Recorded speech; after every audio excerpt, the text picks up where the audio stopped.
And I want to wish everybody a happy new year. If you're joining us, this is our first event of the year. I'm excited about it because I think no matter what business you're in, how you market your brand is extremely important. So we have 4 great speakers today. The way we're going to work this is, again, we want to keep this informal. So I think we're a small enough group.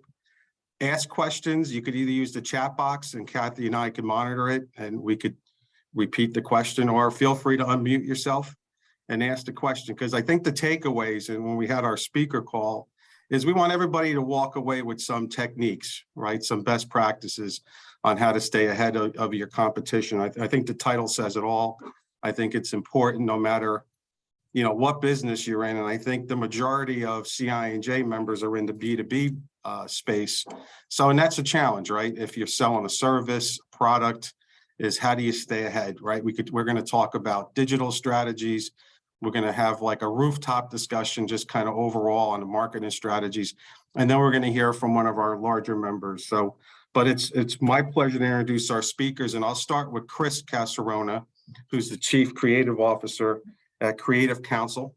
And Chris, I've known Chris now for 10 years. He represents a lot of our environmental companies. And what Chris is going to do is he's going to set the stage for our discussion. Then I'm going to introduce Steve and Christian Estrolato from Estro Digital Communications. That more or less they're going to cover techniques, best practices. And then we're going to end up with Randy Stoddard from Delta Dental, who's going to really give us a perspective from a large company. He is their Chief Marketing Officer and Vice President. But again, I'll do the intros officially when we get to each one. But, Chris Casarona, again, from Creative Counsel, he's been involved with marketing from a long time, right, Chris? For years now. More years than I'd like to admit. Yeah. And, he's responsible for strategic development, high level creative content. And again, I know a lot of the companies that use Chris are very happy. So Chris, welcome. Why don't you kind of set the stage on how to stay ahead of your competition and when it comes to marketing, what you need to do. Sure. So thank you, everybody. No, I appreciate it very much. Thank you. And it's nice to see so many people. We all play different roles, our panelists here today. And for me, I'm more on the strategic front end. And so some of the things that I wanted to share with you guys today actually happened before you do some of these demand generation techniques and digital outreach. In fact, I would argue that that's where most companies get it wrong. They get to a certain point of organic growth where they're successful because they're good at what they do. Their customers like their work, but they get to a revenue level or a size level that they sort of get stuck and kind of linger there. And I guess the more you persevere, the longer you can linger. But for companies that are more growth oriented, they have to do something different.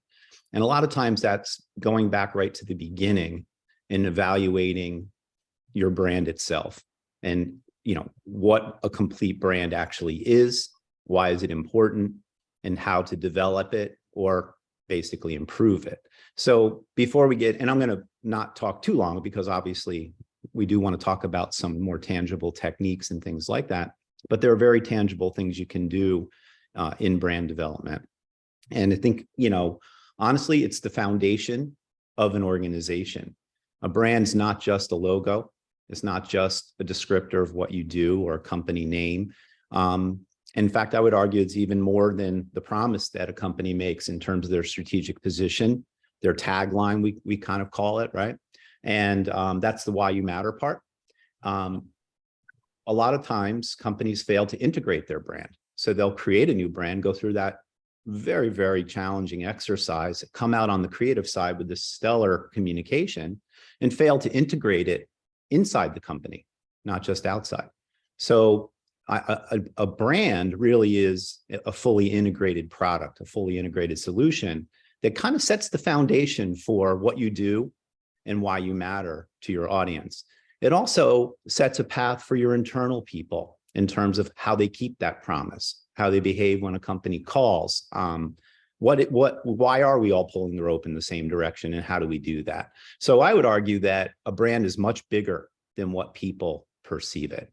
Does anyone have any opinion about that? Or, I mean, I don't want to just talk, but that's been my experience. When a company does it right and they integrate the brand, everything starts to happen. True momentum starts to happen. And there are benefits, not just on the top line revenue side, but on the productivity side, on the talent attraction side, things that actually affect a company's bottom line in very significant ways. So that's just sort of the 10,000-foot view of that. So does anybody care to share what they believe the components of a brand are?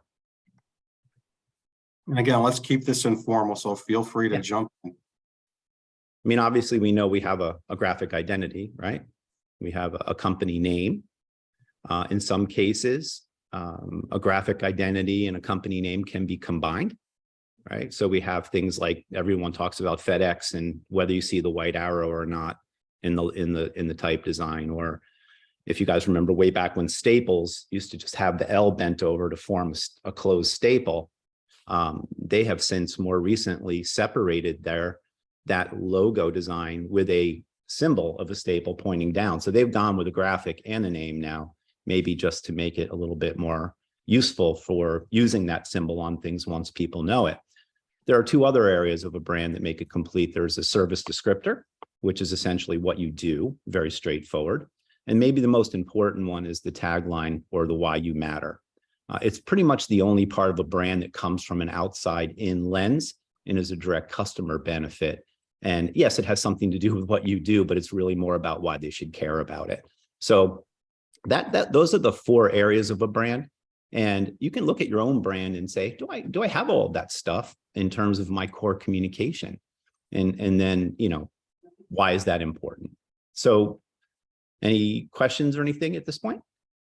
I know I haven't really asked any specific questions, but so my narrative about why a brand is important is that when you have an effective one, you do have a higher probability of response and conversion and new customer acquisition.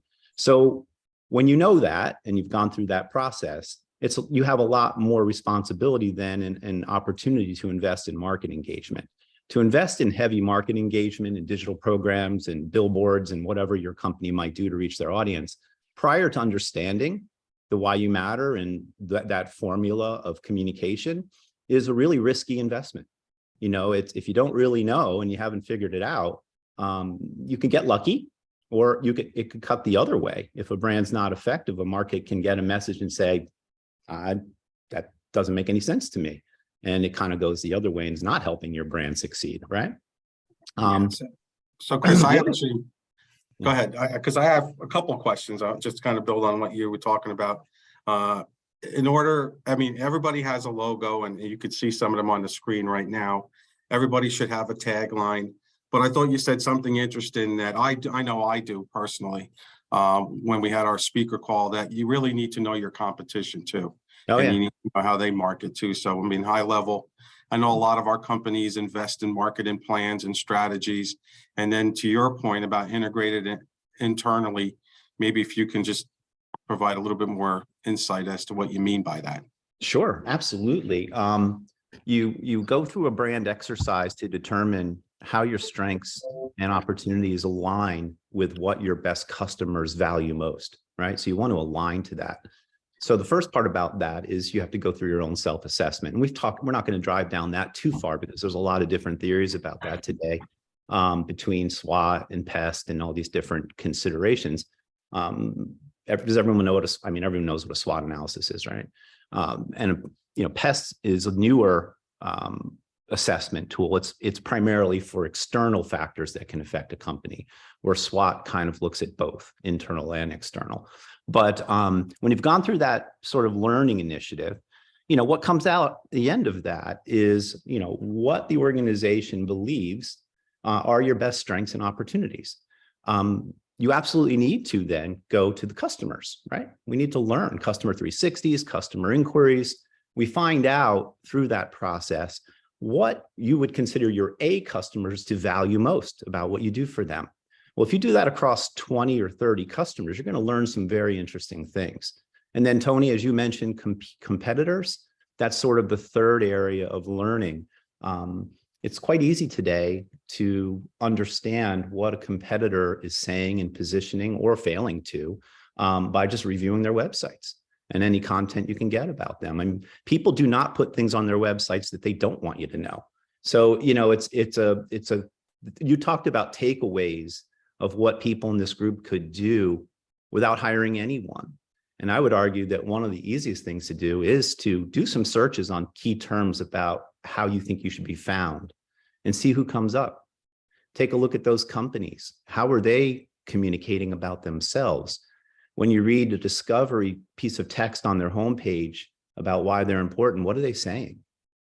You know, the why us, about us, those pages are sometimes interesting. So if you can evaluate how other competitors are actually communicating about themselves, you start to get a sense of the playing field. And then you can look at yourself and say, well, what are we saying? How are we positioning? What's our story, right? That type of thing. So that's something that all of us can do, and probably something all of us should be doing. And you don't necessarily need to hire a consultant to do that for you. You could argue that surveys for customers can be done, right, through technical processes like SurveyMonkey and so on. But I would argue that those tend to be, you know, maybe not the best in terms of getting nuanced learning. There's nothing better than a third party interviewing your customers, because they'll tell you things they won't tell the customer directly. And that's really important, not only from the value side, but on the what we could be doing better side. So that's really in very, very important information, because what happens just at the end of the day, and then I'll stop talking, is that when you finally have your core solution, your core communication, you know, what you're called, what you look like, what you do, and why you matter to somebody, that communication's built from a lot of information. You mentioned integrating it. So once you have that, the first thing you should do is actually sit down with all of your key people, your leadership team, and anyone who interfaces with customers. And if they haven't already participated in that, they should have, but share those results. This is how we got here. This is why. This is what we believe is our story, and why we're going to matter to the people that we want to work with, right? Customers. Once they know that, it starts to affect operational process. It affects how people respond to customers coming in and looking for your services. And what happens is there's a cohesiveness within that organization now, because they know the promise that they're trying to support. Well, when that happens, customers feel that. Customer satisfaction goes up. Repeat business goes up. The size of deals might go up. Referrals might go up. Certainly RFPs will go up. That kind of thing is very exciting because it builds momentum. Well, when customers are happy, the people serving them are happier. Productivity internally will go up if everyone's pulling the rope in the same direction. When productivity goes up and people are happier, you retain them longer. So talent retention is affected. Talent attraction begins to happen when you become a company that has high visibility and value. Now you're not paying headhunters thousands of dollars necessarily to find key people. People actually want to be a part of your company. So this is down the road, of course. These benefits seem like they might be soft benefits, but if you think that they're super soft benefits and squishy, go talk to somebody about how much the money they're paying their recruiter to find talent. And that can be a direct result of having a well-integrated brand communication where everyone knows what's expected of them. Does that kind of make sense? Yeah. Thank you, Chris. Yeah, I know it's a little bit 10,000 foot, but that's kind of the world I live in. Yeah, and we could drill down on it now. It's a good segue to our next two speakers, Christian and Stephen Estrelato. I want to give credit to Christian because he's dialing in all the way from Las Vegas. So it's 6 o'clock, 6:15 in the morning. So thank you for getting up early, Christian. And Steve, I know you're out here in Bergen County, but again, Steve and Christian have spoken before our group before. Well, very well received. I know many of our members actually utilize their skills and services, but they're both with Estro Digital Communications, both Rutgers grads. And I'll turn it over to who's going to go first, Steve, the local celebrity, or Christian? What do you want to?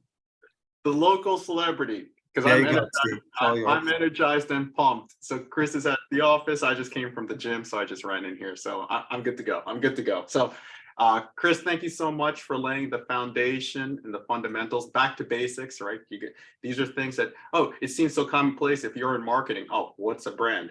but you got to ask those service type of questions: the who, what, where, how, what's our story, what's our positioning. And I think, Chris, you nailed it, and he did highlight something real quick, and we kind of bantered a little back and forth, and Julia was a big help to it about this next generation of SWOT, which was PEST, which is 4 new factors that I think if you have that next generation of consumers, even your Gen Zers, or I see Kevin's here, you have students, and these are young kids going to college, they're really concerned of 4 factors, which is PEST: political, economic, social, and technology. It's a whole new way of seeing things. It's definitely going to change how we approach our business and how we talk to that next generation of consumers, or in context for Kevin, students. So things to think about. Things are changing so dramatically and quickly. I'm going to first dive in. Can I actually share screen? Can my brother and I share screen? Yes, you can. Oh, cool. I'm going to show you my LinkedIn, because some of you are independents. You guys are out there trying to market yourself. But well, you need to make sure. So much different. So anyway, you got to make sure that what's going to make you different. We are not in 2000 anymore, and we're not even in 2010, not even 2020. We are in 2023, guys. And so a lot of people are like, oh, Steve, I don't want to do video. Well, whatever the pandemic happened a couple of years ago to what we're at, everyone's really comfortable with doing Zooms and getting on the camera. And if I know some of you follow, I've been doing a 90-day challenge. I really got into fitness last year, and I'm doing it again, round 2. And that's why I'm super pumped. So what I'm saying is that people want to see people. They want to build that personal interaction, that connection, right? It's like seeing, I say local celebrity, but obviously if you see someone every day, kind of like an actor or your favorite TV show, you kind of feel like you know them. And that's the kind of connection that we're trying to bridge with everyone. It's like, okay, this is our personality.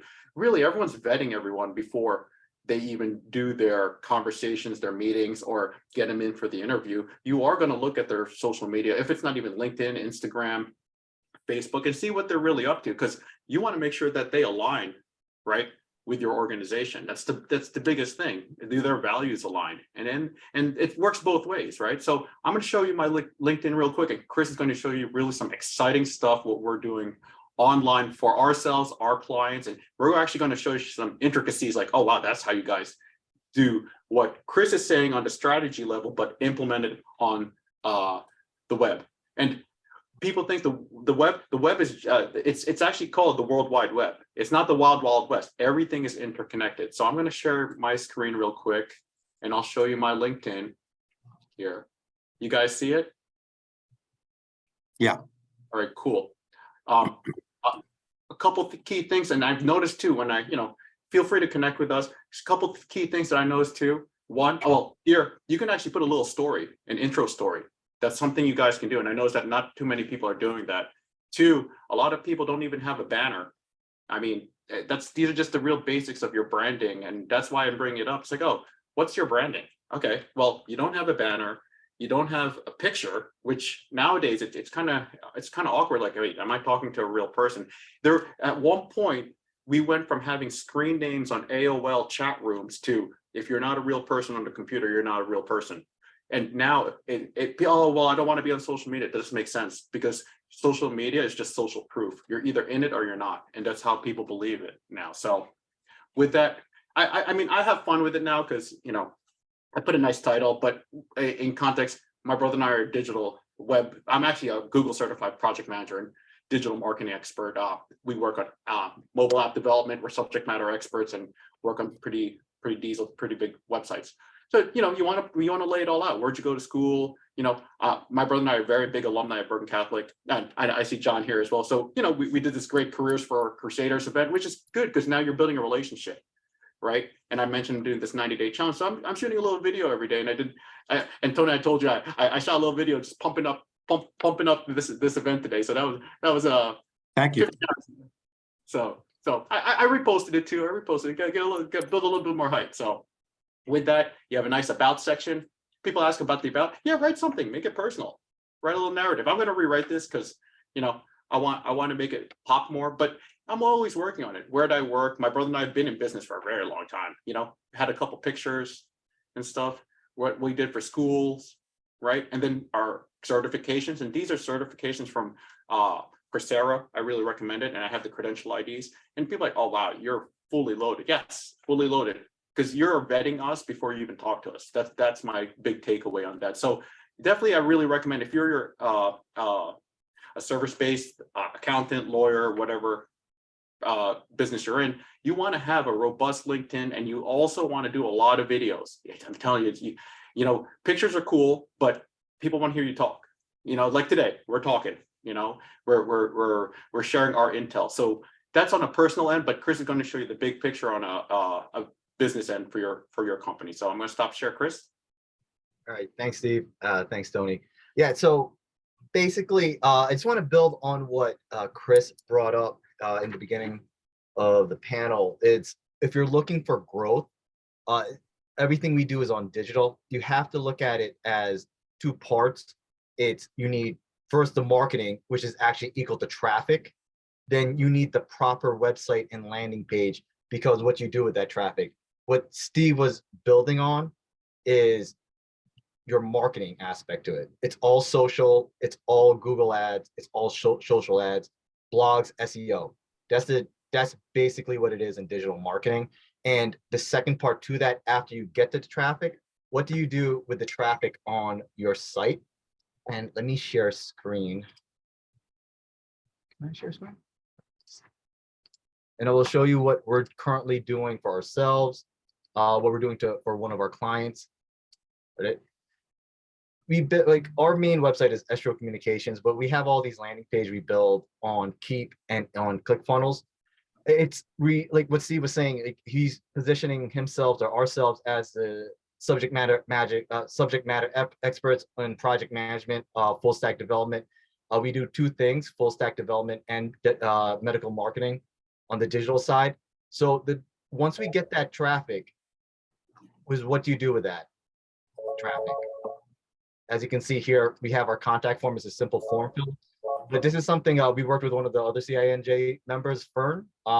We do a lot of urgent care marketing. So we took the domain local urgent care marketing.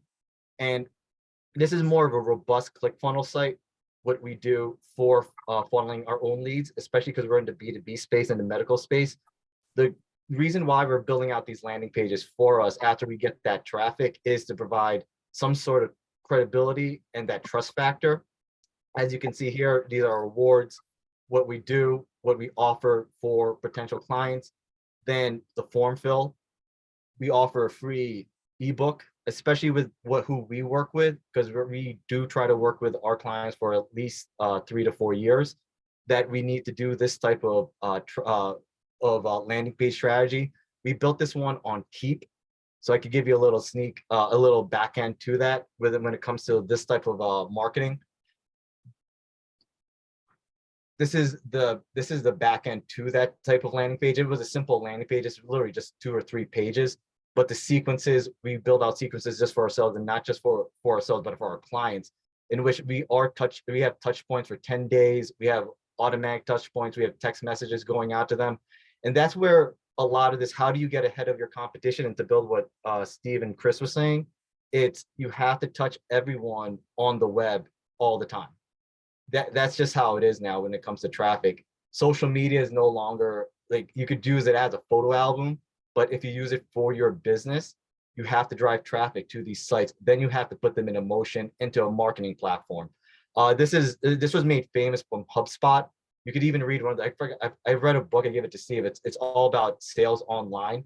One thing we learned from the pandemic was that even till today, not a lot of our clients wants to meet once a month anymore. We are doing quarterly meetings.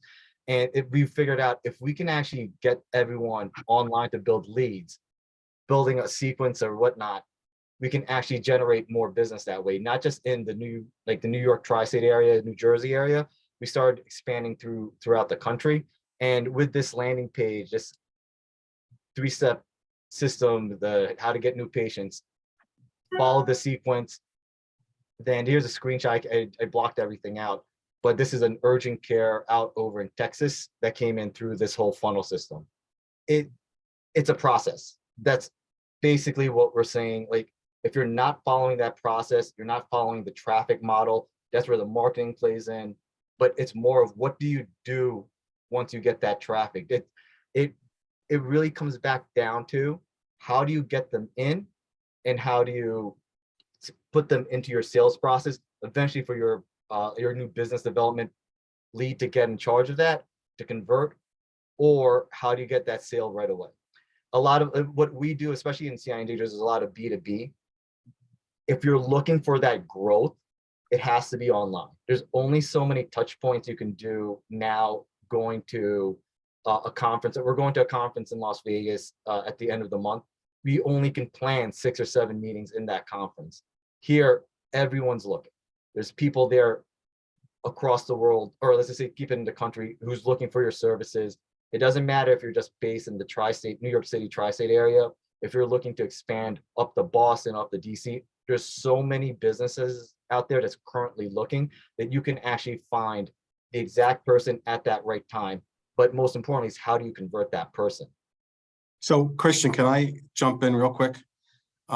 Everything you said, I agree with, but it comes down to time and resources. So in your opinion, how often should a website be updated? And I know it depends, right? But also, I'm always amazed whenever I prospect for a new member, the first thing I try to do is go to the About Us section of the website because I want to hear or see, who's behind the company, right? And I'm surprised that some companies to this day don't even have the leadership listed.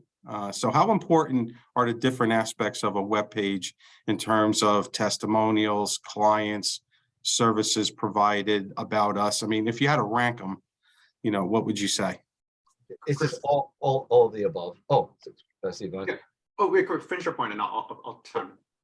All of the above. It's like this pandemic moved us forward probably 5 to 6 years based on the digital web when it comes to lead generation. Something we also talked about in our pre-panel and our pre-talk is that next generation, let's just call them Gen Z, they're not kids, they're in their 20s, they're actually working right now. So they are like, so you can ask them, can you do research on this company? They're gonna say, I don't know anything about this company. They'll give you, they don't have anything on that website. So, or they don't have anything on that social. So 10 years from now, it's all going to be, whether if it's on your landing page, website, your social, any one of your platforms and your digital properties, that's like, we just accelerated a good amount of time. And it is what it is. We were locked down. People had to figure out what to do next. But the acceleration of lead generation coming through, I guess through, let's just call it like on social platforms, that's where most of it's going to be coming from, especially when this next generation is no longer millennials. Like we started this whole thing with millennials, they're old, like I'm old, like I'm in my 40s. But now with this next generation of Gen Z coming in, they're actually going to tell you they don't have anything to social. I don't know if they're real. They're literally going to speak like that. So all of that, all of the above is that important. Yeah, and then I'm going to build on that a couple things, and Chris, you could show on that last example. One, yes, your website is very important. On a technical aspect, it's for your SEO. If your website isn't staying fresh, you're going to get deranked. It's just boring to Google. Google's reading your website. It's not doing anything. Okay, you're just going to get pushed down the list. 2 parts to that. I think one, on a local business end, you have to have a Google My Business. Again, if you guys don't know what that is, just look it up. Google My Business. Look up that's your local listing, because basically Google takes 80% of the market share on search, 80, even 90%, right? So if you don't have a Google listing, people will never find you, like attorney near me, accountant near me. So you need that Google local listing too. It has to connect to your website, right? And you have to optimize that. You should have pages with content. It has to have at least 500 pages, 500 words. Again, no, sorry, let me repeat that, 500 words per page. You have to have your metadata, your meta titles and descriptions, and your keywords. And I think Chris nailed it on the head. What are you doing? What are people looking for you online? If you don't even say you're an accountant, how are you going to find new clients on the computer? Just, to be honest, you're just wasting your time. It's just, you have to queue up for that. And you have to be the subject matter expert. So you don't like to do videos? That's great.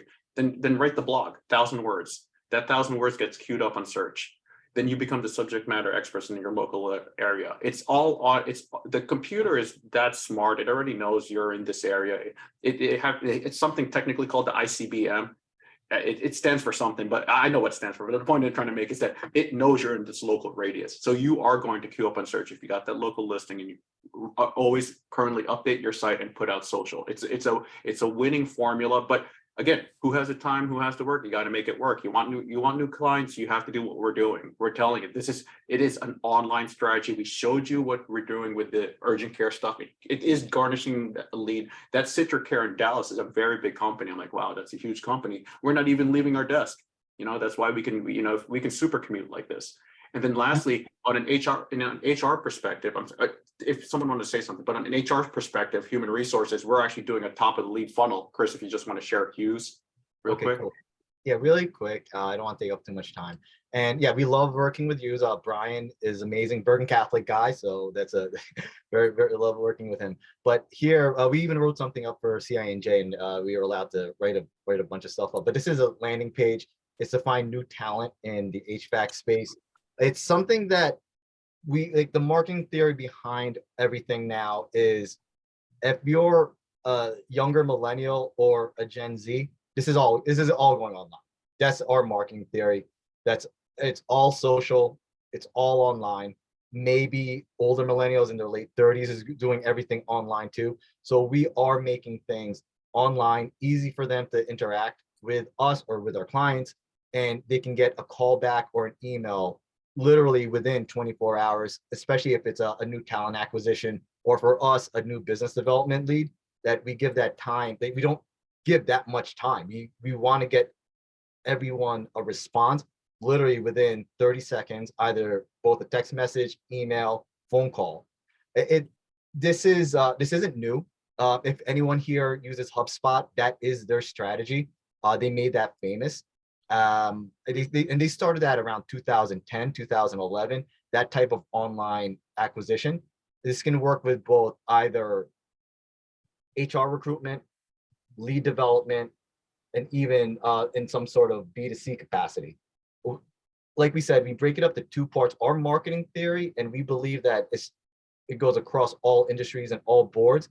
It's focus on traffic, which is your actual marketing, and two is, what do they do after they land on your page, and how do you get them to interact with your new business development or your top salesperson? Thank you, Christian. I don't know, because we got a couple of chats, but let me try to get Randy in here, and then we could open it up and have an informal conversation. But batting cleanup, or the Aaron Judge of today, if you're a Yankee fan, is Randy Stoddard, who's the Chief Marketing Officer and Vice President of Delta Dental. It's a multi-state company, graduate of both Duke and Vanderbilt. Randy, you're an expert from a large company. The floor is yours. So thanks, Randy. And thank you, Christian and Steve, for your input, and Chris. So, I think Chris and Christian and Steve did such a great job. I'm not sure that there's much more to say. So I'll just say thank you for having me. You guys did a good job. I mean, you hit on a lot of things that are interesting and good things to think about for brands. And, some of those things we're doing, and some we probably need to do a better job at. I'll try to hit on a few different topics, taking clues from you guys and what you've already covered, just not to be repetitive. In my career, I've worked, you probably heard the term sales-driven company or finance-driven company or marketing-driven company. And a lot of times that means kind of who takes the lead in setting the strategy for the company. And I've mostly worked for marketing-driven companies during my career. And, you focus on the brand, and then you focus on the company overall. And so I'm going to talk just a few points here on, for 2023, what I hear in terms of peer companies and what's going on in the market and how they're looking at the year. First thing is the economic outlook. I hear things are going to be bad for 6 months, things are going to be bad for 12 months, things are going to be bad for 18 months. So I think overall I take away 6 to 18 months. That is kind of, somewhere in that range, and nobody has a crystal ball as to what the economy is going to do. So, I think a lot of companies are doing scenario planning. And, what do we do if the economy gets worse or we enter a recession? If you've been around long enough, looking back and seeing how you did during the last big recession, which was 2009. And, thinking about scenarios like what do we do, which segments of our business are most likely to be impacted, and what do we do if one of those segments, starts to go south. I would say with that, besides the scenario planning, it's being agile along with it. So, kind of shortening your planning cycle, maybe even to 6 months, and revisiting it on a quarterly basis as we go through this year, and making adjustments, as you need to, based on what's going on with your business and how it's being impacted by the economy.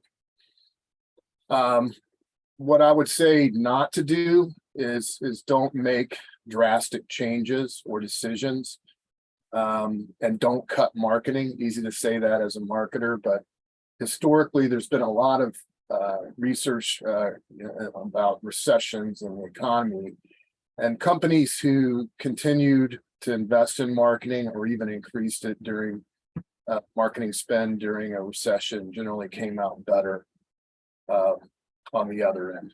And so, those are probably 3 things I would say for this year that are top of mind for me: economic outlook, scenario planning, being agile, and continuing to stay the course in terms of as much as we can, and refocusing dollars as needed. One other thing I will talk about related to branding is purpose-driven companies. And I think during COVID, purpose-driven brands, purpose-driven companies became even more important.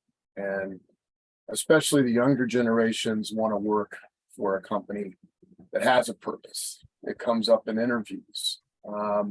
People want to shop and buy from companies that have a purpose.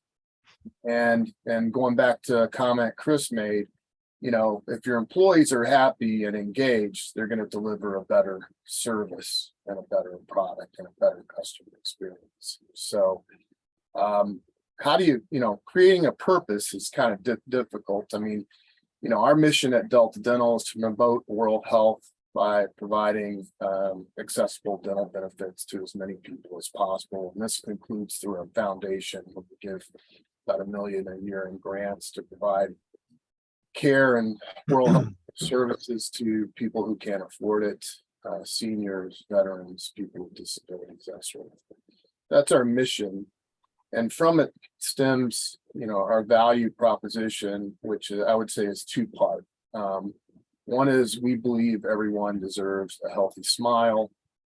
And the second part is your healthy smile is our only business. And so I think our employees know that, and they know that we are out there delivering on that during the community. I think it's one of the reasons we've been able to retain employees during this great resignation that we talked about, and also continue to grow and flourish even during these past few years. One last topic I'll hit on, not necessarily related to brand, but companies like us and peer companies right now, we're all talking to each other, and most people have made it through this fall of COVID, influenza A, influenza B, RSV. I think I have 4 kids. I think we've had all of those in our house at some point this past fall. And so a lot of companies that haven't already done so are looking at putting a stake in the ground about what their future work environment is going to be like. And unless you're in retail or hospitality, most likely that's going to be some type of hybrid structure, whatever that may be. And what I think has happened over the past few years, I call the dehumanization of Zoom. You sit on panels and calls like this all day long. You kind of lose sense of how to interact in person, and catch body signals and eye rolls and other things, and that one-on-one engagement. And I think, just as they're falling behind during COVID, they say at least a few years at school. I think employees and the development of our employees has also fallen behind for most companies during Zoom. So, moving forward, we've got like two challenges. We've got to train people to be successful in person. We've never stood up in front of a group of people and led a big presentation. And at the same time, we've got to train them how to be successful on the days they're working remotely. And those are two, different challenges that I think, we all face and our company faces this year. So, with that, I'll pause or stop and didn't get into too many of the brand things, but I think these are all items that are related to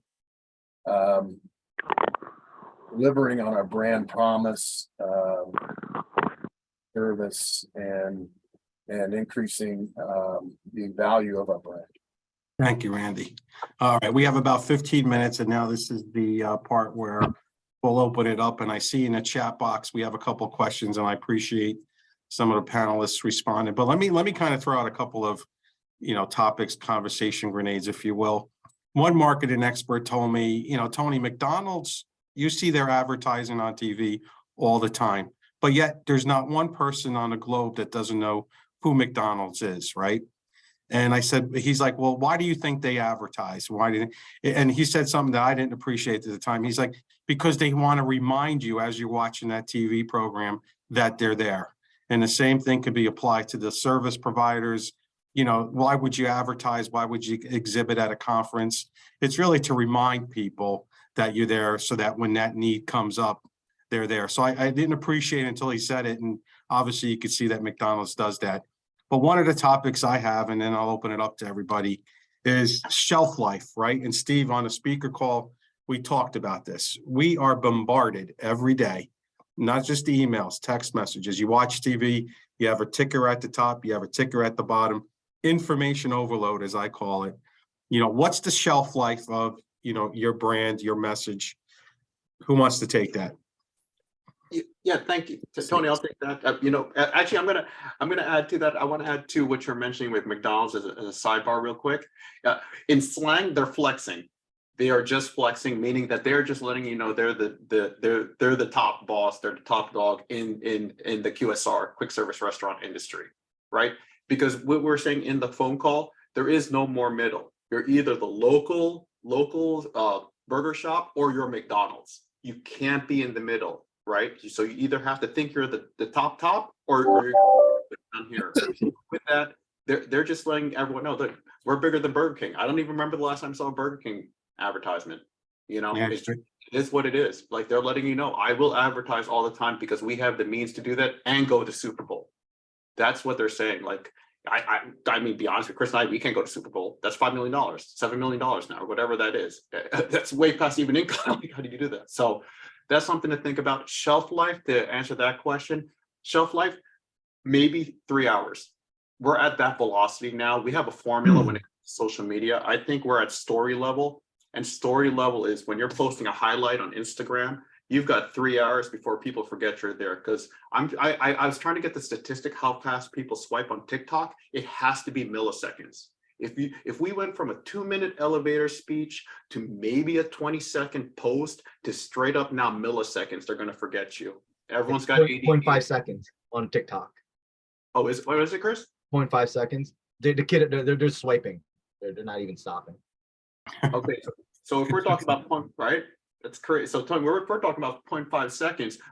We are Gen Xers. We're not millennials. I'm a Gen Xer.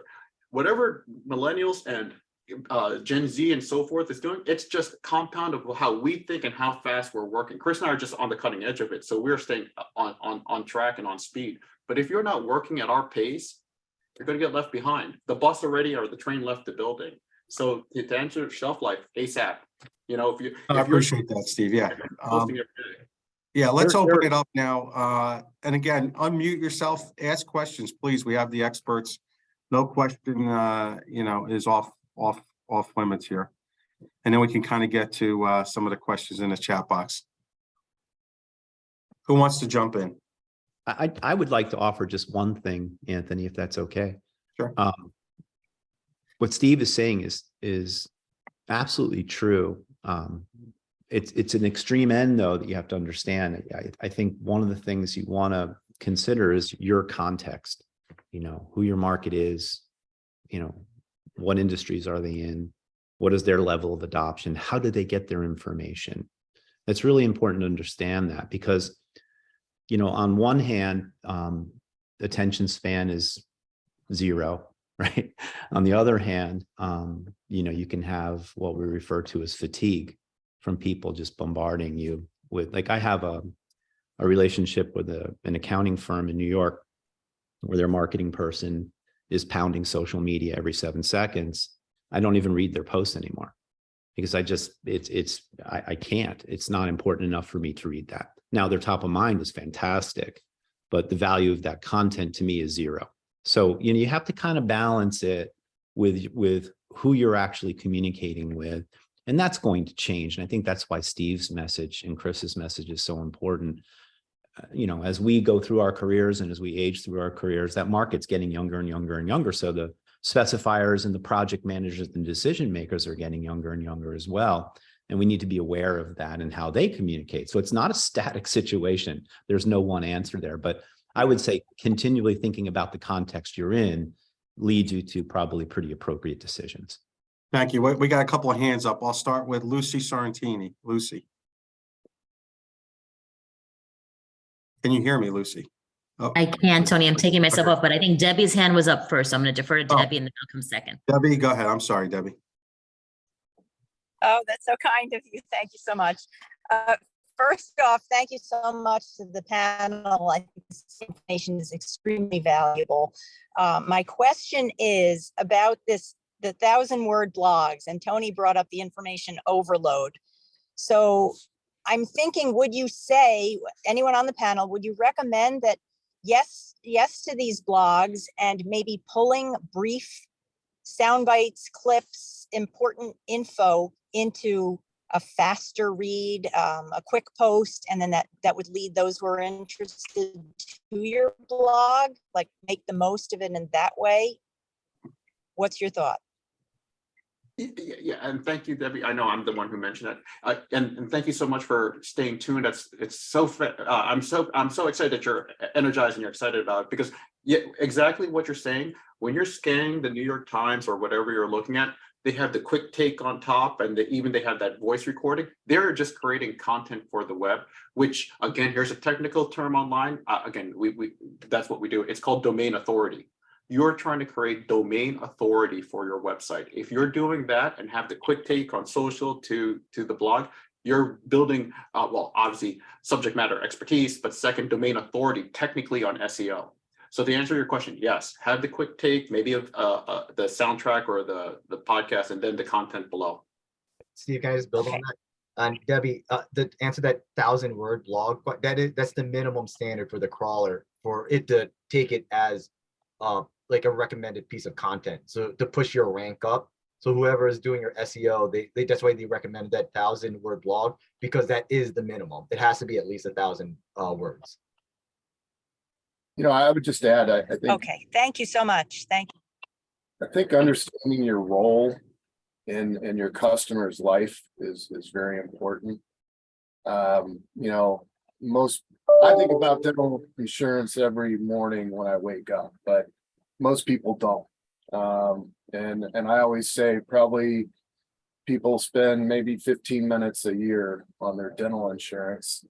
And if it's more than that, then they're not happy with your company. So, the blog does drive traffic to our website.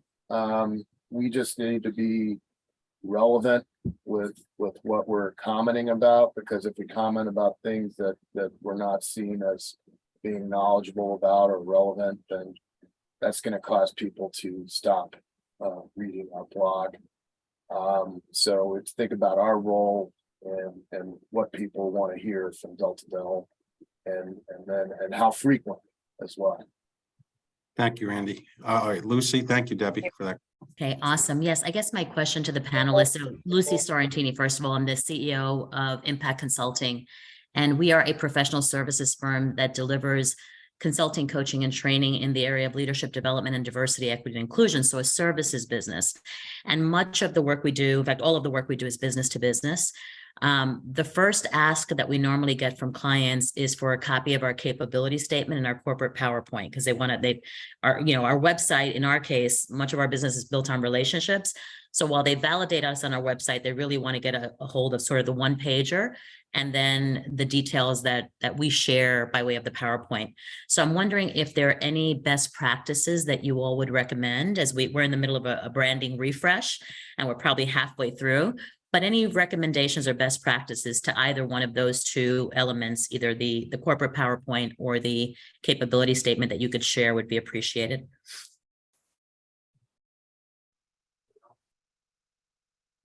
Debbie, if you're talking about the brand refresh component of that and not those specific deliverables, I think you have to start there. And again, I mentioned this earlier when I was chatting in the beginning about understanding what your customers value most.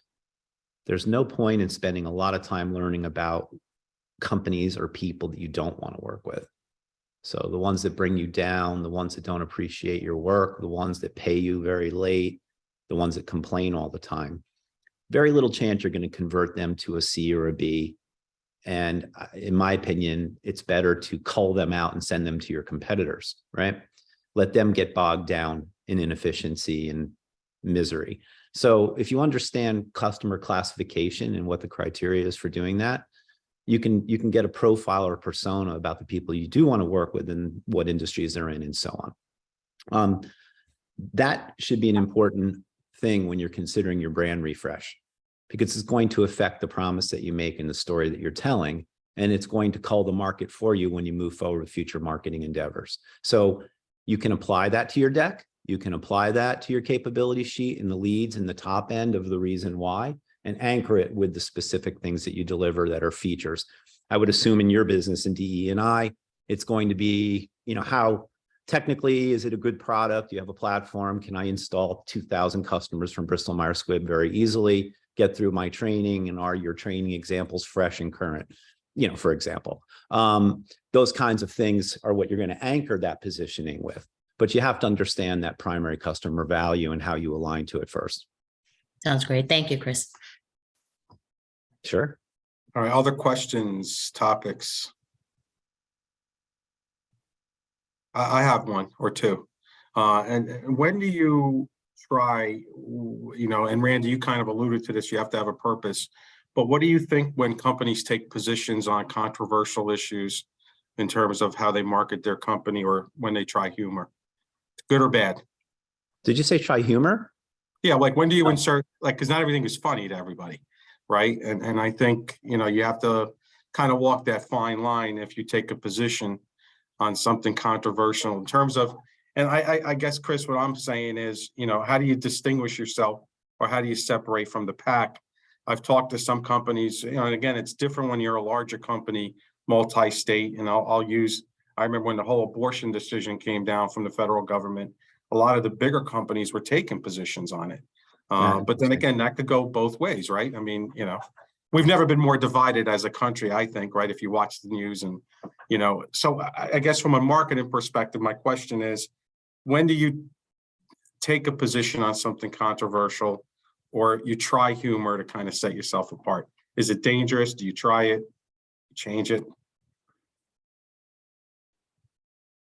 My gut response, and I'm going to shut up and let someone else who knows more than me answer that question, but I would say humor is a better idea than taking a position, just because we're so polarized that I think, like, masking, right, or not masking is a political issue, right, for some reason, instead of a healthcare issue, right?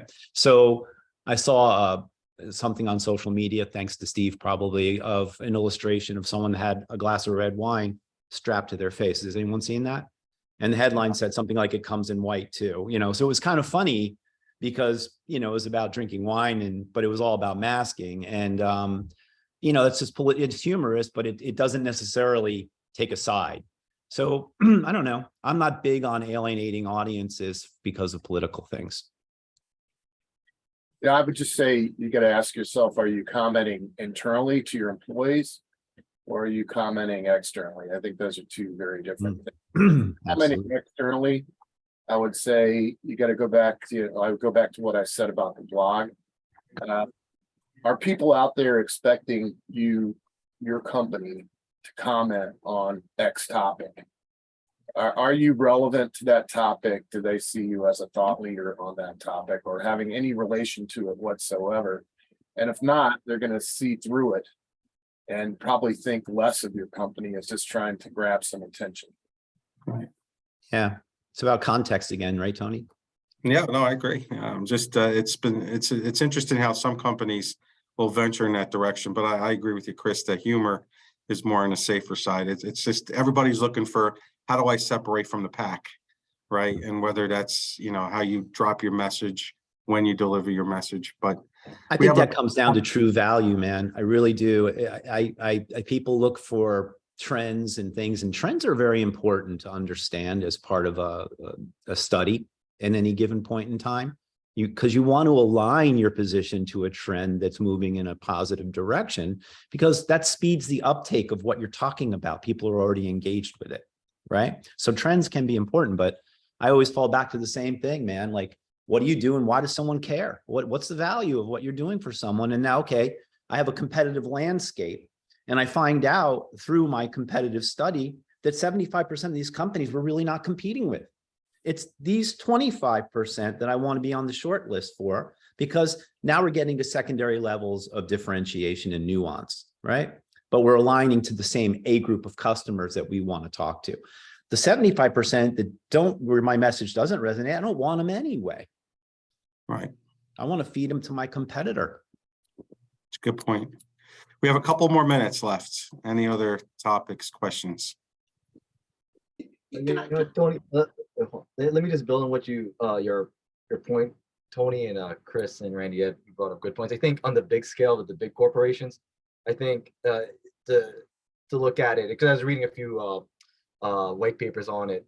When Disney went political, they got obviously hammered, their stock prices down. But when Nike went political with the football player Kaepernick, they were selling more sneakers than ever. I think it all revolves around like what Chris you're alluding to, or speaking of your customer, your A customer. Yep. Those were very. They took political stances. They literally took political stances. Those are political, like, arguments, you could say.